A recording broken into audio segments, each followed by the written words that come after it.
आषाढ महिन्यातील गुरुपौर्णिमेनिमित्त अनेक जण गुरुचरित्राचे पारायण करतात. हे पारायण करण्याचे काही नियम असतात. ते नियम आता आपण पाहू. गुरुचरित्र पारायण काळात शक्य असेल तर गोमातेला अन्नदान करावे.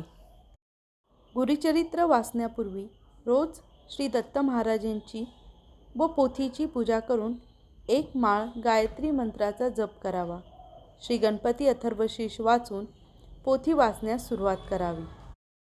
गुरुचरित्राचे वाचन पहाटे 3 ते 4 या दरम्यान करावे.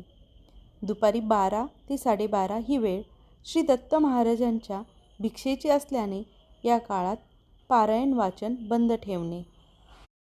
गुरुचरित्र वाचनाच्या काळात काही अघटित घडल्यास गुरुचरित्र दुसऱ्याकडून वाचून घ्यावे. वेळोवेळी गोमूत्र शिंपडावे. सप्ताह कालावधीमध्ये रोज सकाळी व संध्याकाळी गुरुचरित्राच्या पोथीस धूप दीप नैवेद्य दाखवून आरती करावी व शक्य झाल्यास तिन्ही सांजेला श्री विष्णू सहस्रनामाचे पठण करावे. वाचन नेहमी एका लयीत, शांत, सुस्पष्ट असावे. वाचन करताना पूर्वाभिमुख किंवा उत्तराभिमुख बसावे. वाचन करताना स्थान बदलू नये. एक दिशा व ठराविक जागे असावे. दत्त महाराजांची प्रतिमा नसल्यास सुपारी स्वरूपात मांडणी करावी.